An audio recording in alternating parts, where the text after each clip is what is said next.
Narcissistic abuse is devastating and leaves devastating effects on people's lives. Fight, flight, freeze or fawn is our natural defense mechanisms, and this video is to explain more on these and how the narcissist actually uses these against you. And most people will advise, and it is excellent advice, I also advise it, that no reaction is one of the best things you can do for your own sanity. However, as most of you will already know, at the beginning, it's not that straightforward to just stop reacting to them. It's okay, someone saying, well, just stop reacting, but it is easier said than done. And this explains a bit more about why it is easier said than done. I'm Elizabeth Shaw. Welcome to the channel, which is all about the narcissistic personality disorder, to give you more understanding of what you've been through in your life, how to handle narcissistic people if you cannot go no contact. No contact is always the best, but it's not always possible. And most importantly, how to recover from narcissistic abuse. So, fight, flight, freeze or fawn. In the 1920s, a psychologist named Walter Cannon described what he called the acute stress response, fight or flight.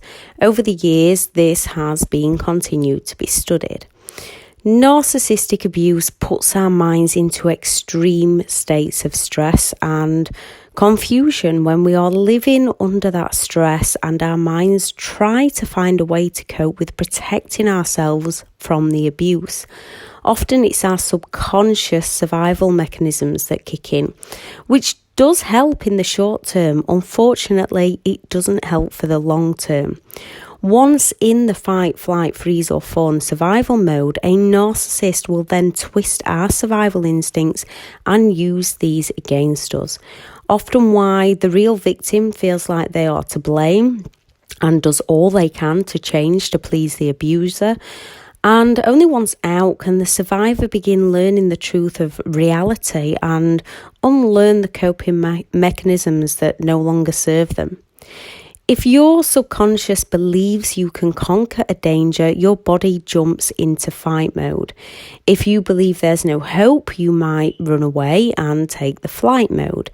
If you think you cannot win by fight or flight, you may freeze. Fawn is when those three don't work, so you find the best way to protect yourself by unwittingly going along with it. Give up and agree to the very person who's abusing you for fear of what could happen to you if you did stand up for yourself. When you've left a narcissist, a lot of those around you that haven't experienced it may not understand it or may question why you didn't leave sooner. You might still be questioning yourself, and their response isn't helpful.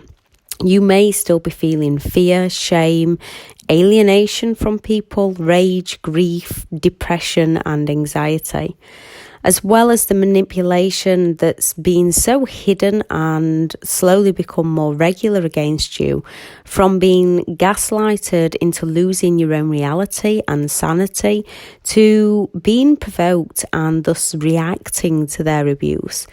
Then the narcissist downplaying or denying their behaviour and exaggerating your behaviour, placing all the blame onto you, so you genuinely believe everything is your fault. Those hideous silent treatments when you had no idea what you did wrong, yet you still apologise to them to end that inner pain, even though most of the time we don't truly understand what we're even apologising for. We are often left with things like CPTSD, complex post-traumatic stress disorder, and this is an attachment disorder. It is a psychological disorder which can happen to you and any children of a narcissist when you've been exposed to repeated interpersonal trauma by a narcissist. After a narcissistic relationship, those triggers of the painful past can quickly arise, from flashbacks to something you read to a noise that triggers you. And we do have to work through these one by one. Humans have a basic biological need for safety and security. If this is compromised because of either physical, spiritual, emotional, or sexual abuse, any form of abuse, any real or perceived threat of abuse or danger, this forces our inner defense mechanisms to find a way to escape what is happening to us, to avoid the situation that's happening around us, and to try and control it within ourselves. With people who haven't suffered the manipulation trauma, they don't always understand what's actually happened to you. When you've been repeatedly let down, ignored, made to think that things happened that didn't happen, something that didn't happen did happen, not knowing what you've done wrong, words always twisted to your fault, and so much more, as it's so slow and so underhand and most often hidden, with a sudden reappearance of the nice person when the narcissist offers intermittent re-idolization of you, to then go back to all the hurtful, manipulative things they do, we, when in the situation, don't even see it's happening. Even when we know something isn't quite right. With the narcissist manipulation, we are the ones left to think that it's our fault. And we become so full of self-doubt and self-blame and little self-worth, we genuinely believe it's our fault. Abuse is abuse, and it is not your fault. Your subconscious kicks in to protect yourself in these situations. You try certain things, as do children of a narcissist, to see if it works out better for you in the situation that you're in. If you get the nice attention that you craved for, even for a short time from the narcissist, or it stopped the abuse for a short while, it then becomes a habit. And we might end up with a few, as there are so many things a narcissist will do to us to manipulate us, and we have to find so many different ways to try and protect ourselves. Living in constant fear or stress, our bodies release adrenaline and cortisol. And over a prolonged period of time, our bodies become addicted to the abuse.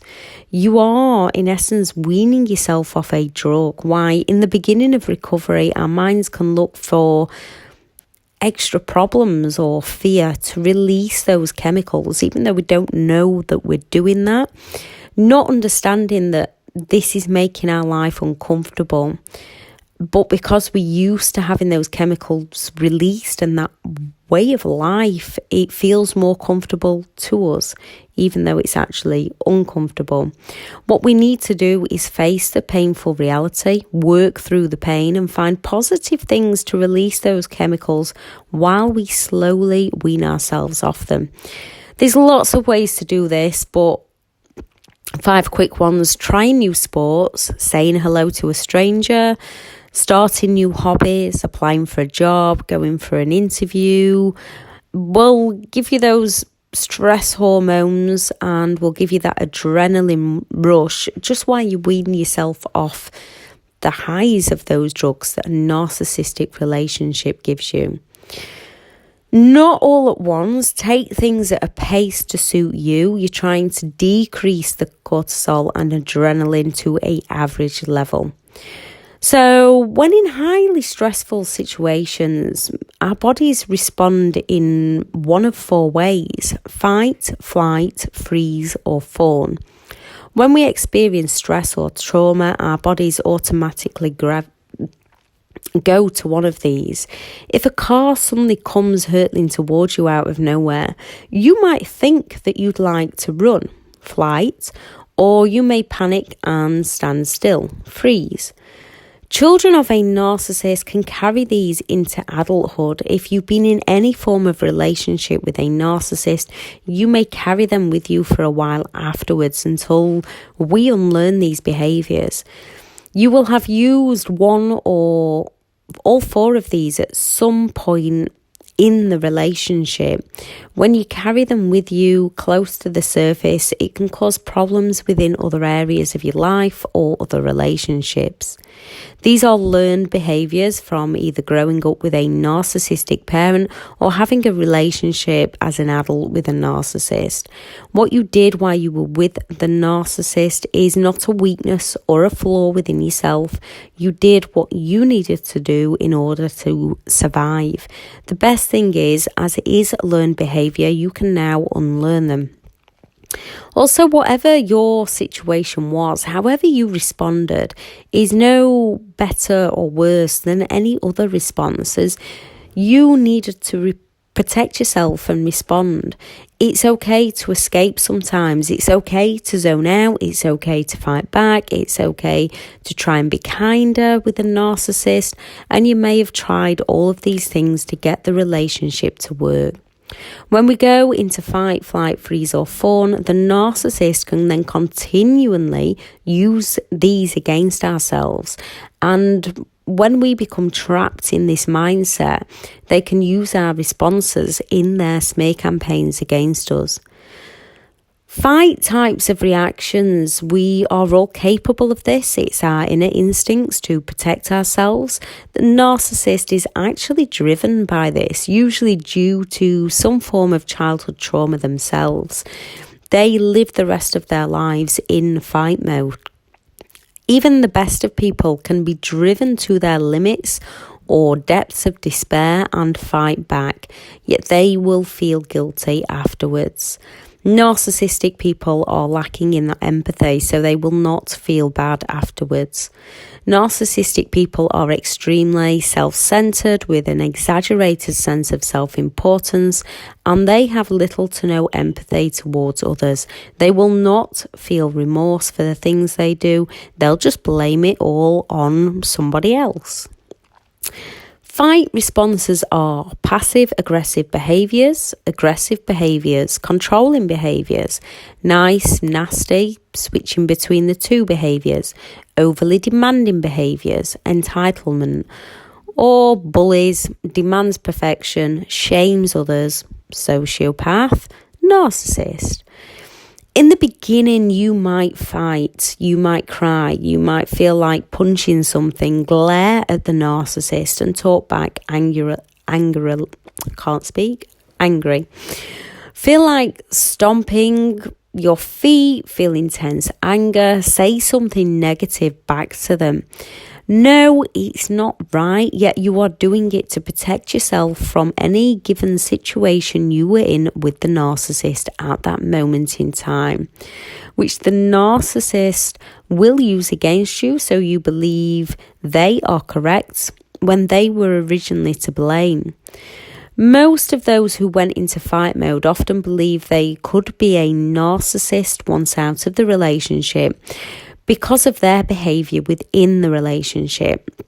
For example, because you might have once spent so much of your time around them, when they stopped spending time with you and you have a feeling that they are cheating, you might have been the one to question them, which then starts arguments, or beg for their attention, trying to control the situation, not because you are a narcissist, because you wanted the very person who was causing you pain to end the suffering and to just be honest with you. Prove they still cared, as your instincts were telling you that they didn't. Due to the trauma bond, once you're that far into the relationship, it's hard to see what's truly happening and walk free. Or if it was your parent, you never really knew any different and you feel guilty walking away from the very person who raised you, even though they harm you. As often, there's no physical harm, it's hard to see. Even with physical violence, there's so much self-doubt, fear and paranoia placed within ourselves, we dare not leave or speak up against them. Flight response. Flight types unconsciously believe that perfection will make them loved and feel safe. Flight means you'll try to outrun the trauma by hyperactive behaviours, obsessive behaviours, running away, hoarding, compulsive rituals, panic, rushing, worrying, a drivenness to do things, adrenaline junkies, perfectionists. And some people do turn to abuse stimulants such as caffeine, chocolate, cocaine, cannabis, etc., even alcohol. When you're in flight mode, your legs may be restless, constantly moving your legs or feet, constantly cleaning. You tense and you feel trapped. As the reality you're living becomes more unbearable, as you slowly lose control of your thoughts and your emotions, we can try to gain control in other areas of our lives to feel a sense of significance or control. Certainty and uncertainty are a part of Tony Robbins' basic human needs. So when our relationship seems so uncertain at times, we can then pick up obsessive behaviour to claim back some form of certainty within our lives. This can be down to routines and from feeling out of balance if you sway from your routine to excessive exercise and not in a healthy way, or constantly calling or messaging the narcissist, which they will twist around onto you and they will tell you you're being insecure. Even though you have every right to feel insecure as their behaviour is sending you that way. Yet they can constantly message and call you and demand you to answer. Yet they do this to instill fear in you. You do it for love and connection, which is another human need. We meet love and connection by caring for others, being close to others and communication with others. The narcissist meets it by intimidating others. The freeze response. This is when we unconsciously disconnect from what's happening to us to stop experiencing the pain. So running away from problems, isolation, turning into a couch potato, feeling tired and drained all the time, going into hermit mode, lack of ambition, becoming a daydreamer, becoming depressed. When you freeze, you may have a sense of dread. You feel exhausted and you're sick most of the time, having trouble doing normal day-to-day things. This is perfect for the narcissist to use against you. A narcissist often wants you isolated from support. They will often use triangulation to divide and conquer people. When you've gone into the human survival mechanism of freeze, you're often left with anxiety and not wanting to speak up to those around you, feeling depressed and unable to take care of yourself. Continuously tired and drained, often coming down with illness after illness as your body and mind are completely drained, fighting the daily battles within your mind. Then when the narcissist tells you that you're not good enough, your behaviour is now matching their words. Often why when they say you're lucky to have me or no one will love you like I do, you believe within your own mind that you are lucky to have them, not seeing that they are the very person making you feel the way you do. Then comes the narcissist smear campaigns to those around you. Most often the narcissist will not self-reflect and they will not look back to see the part they played. They'll not overthink or overanalyze the situation. They'll just see it as you've stopped taking care of them and possibly stopped taking care of yourself and that you have indeed gone crazy. They will then play the hero, telling all others how they've tried to help you. Also play the victim on how badly you've treated them. And as you might have gone into fight mode at some point, snapping at them in front of others, or you are finding it hard to take care of yourself, your behaviour is then matching the narcissist's words to you and to those around you, causing that cognitive dissonance within your own mind where you are living two different realities, the one you live due to the narcissist manipulation and the one the narcissist is telling you that you are living and how you're acting, yet nothing is adding up because there's a mismatch in all the stories. Living in a state of confusion, you deep down know it's them, yet your beliefs become confused from how you are acting and you feel completely lost within yourself, often feeling scared, fear or ashamed. that the person you end up going to for help and support is the narcissist, the very person who's trying to sink you, as you don't believe others would understand you. As it all sounds so unbelievable within your own mind, the narcissist will then use how you're feeling to bring you further down. The Fawn response, unconsciously seeking safety by meeting the narcissist's demands and needs. So one-sided relationships, people-pleasing, over-listening to what others say about you, a domestic violence victim, a slave to others, loss of self, grovelling, codependent. You may become compliant and helpful, meeting the narcissist's demands for fear of reactions. You might be all smiles and giggles to the outside world, trying to hide how you really feel for fear of reaction from the narcissist.